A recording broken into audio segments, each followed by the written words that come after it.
Hi guys, welcome to Professor Vipin's YouTube channel. Now in today's video, we're going to talk about Rahul Gandhi's promise to provide minimum income guarantee to the poor in case Congress were to return to power. Now, this is an idea that will probably work because a lot of people in India are gullible.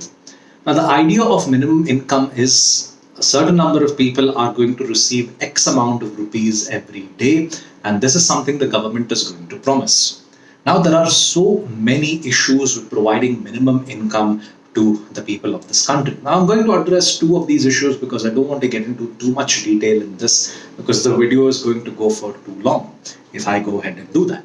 So the first issue I want to talk about is the problem of money having different values depending on where you are in this country. So I have a relative who stays in another district in Karnataka, and he was working as a person in the field of education. And I remember him telling me that he was earning about 30,000 rupees. And I asked him, hey, is 30,000 rupees enough for because you have a child and also you have a wife, of course, to look after as well. Is 30,000 rupees enough? So he says, look, the place where I stay, there is barely anything for me to spend. There isn't any multiplex for me to go to. There isn't any expensive places for me to, in fact, use my money. So 30,000 rupees, he says he pays about 8,000 rupees in rent, and a big part of that 30,000 rupees itself goes into saving. Now, if you're a person in Bangalore and you are earning 30,000 rupees per month, you have a child to look after, and of course, a wife who in case isn't working, 30,000 rupees isn't going to cover much. Your rent itself is going to be about 20,000 rupees, and you will have barely anything to spend for yourself or let alone your family. So, to say that we will give you X amount of rupees as the minimum income, it might be enough in some parts of India. It might definitely not cover anything in some parts of India.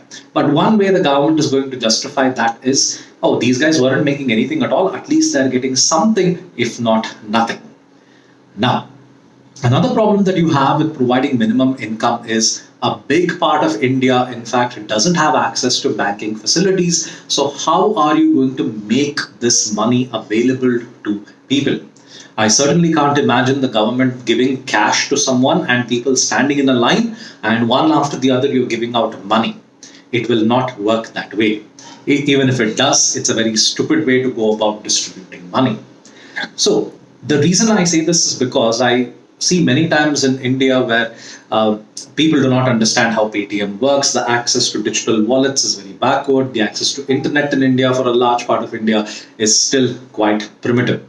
That's the reason why you're seeing Jio push that feature-rich phone so that people have access to some internet facilities at least.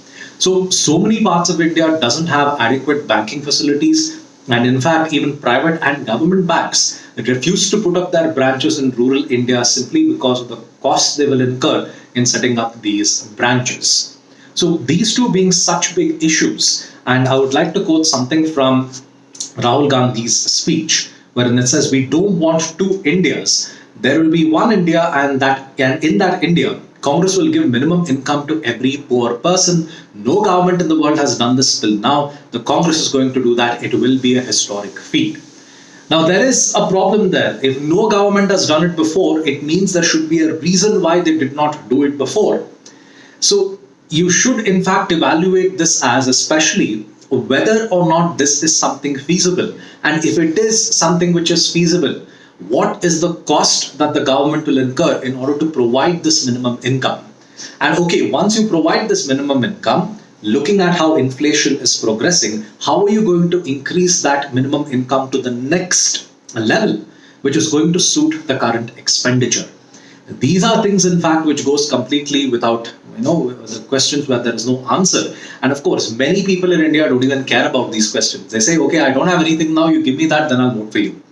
This is a country where most of the time voting happens because people are uninformed voters. And if you're able to give people a few hundred rupees, you're able to get their vote. So anyway, folks, thank you for listening to me. Do like, share, and subscribe. And as always, thank you for watching Professor Vipin's YouTube channel. See you guys. Have a nice day. Bye.